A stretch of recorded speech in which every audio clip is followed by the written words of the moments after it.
Kung dalawa sa mga to ang nasa harapan mo, manual o automatic, alin ba talaga ang dapat mong piliin, lalo na kung araw-araw kang dadaan sa traffic?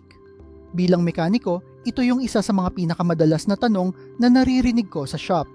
At alam mo, hindi ito simpleng sagot kasi depende talaga sa driver, sa uri ng biyahe mo at kahit sa presupwesto mo. Kaya ngayon, hindi ako maninindigan agad sa isang panig. Sa halip, susuriin natin ang dalawa, ang totoong kalamangan at kahinaan ng bawat isa, lalo na sa konteksto ng traffic dito sa atin. At sa dulo, ibabahagi ko yung sarili kong take base sa nakikita ko araw-araw sa trabaho. Kung nagdedesisyon ka kung alin bibilhin o kung gusto mo lang malaman kung tama ba yung pinili mo, panoorin mo to hanggang dulo. Simulan natin sa automatic kasi ito talaga yung tumatak sa maraming driver dito sa atin ngayon. Ang totoo, malaki ang naging shift papunta sa automatic dito sa Pilipinas at may dahilan yan. Sa matinding traffic, yung stop and go na parang walang katapusan, mas kaunti ang pagod na dala ng automatic. Hindi mo na kailangang paulit-ulit na tapakan ang clutch, mag-shift papunta sa first, in-neutral ulit. Lahat ng yan, ginagawa na ng makina para sa'yo. Ito rin yung dahilan kung bakit halos lahat ng bagong crossover model dito, mga tulad ng Honda CR-V, Toyota RAV4, Suzuki Vitara, wala ng manual variant. Kahit yung mga premium brand tulad ng BMW, Audi, Mercedes-Benz, tuluyan nang tumigil sa pag-aalok ng manual dito sa atin. Pero syempre, may bayad ito. Mas mahal karaniwan ang automatic, mas mahal din ang pag-aayos kapag may problema, at para sa mga taong gustong may full control sa pagmamaneho nila, medyo disconnected ang pakiramdam.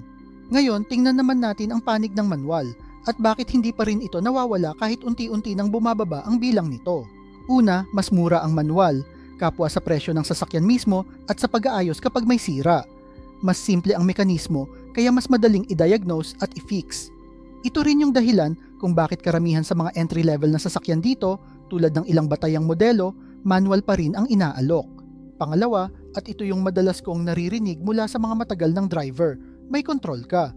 Sa pag-akyat ng burol, sa downhill, sa mga sitwasyon kung saan gusto mong direktang mag-decide kung anong gear ang kailangan, mas nararamdaman mo yung sasakyan mo. At pangatlo, sa mismong traffic.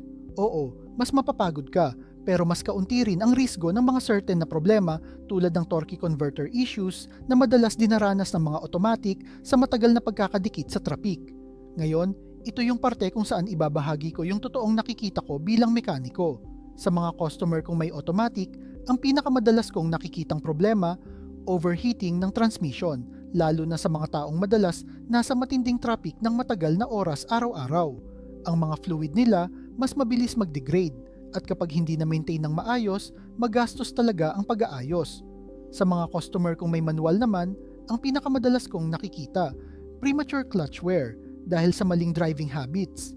Yung riding the clutch, yung hindi tamang pag-shift. Pero ang maganda dito, mas mura at mas simple ayusin kumpara sa automatic transmission issues. Kaya kung tatanungin mo ako, hindi talaga tungkol sa alin mas maganda.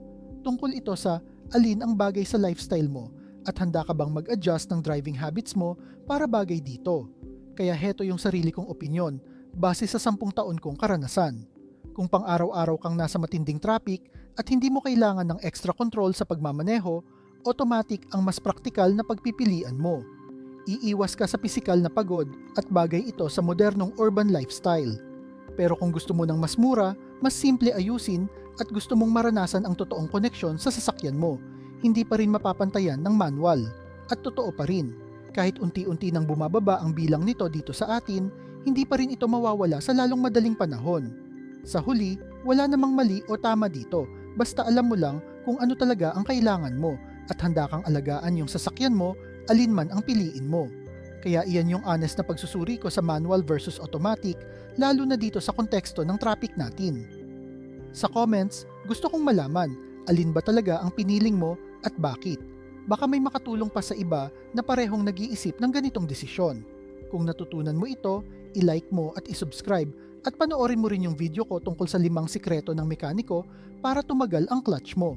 Kung manual driver ka, importante yan. Ako si mekaniko at sa alin mang piliin mo, ingat lagi sa daan.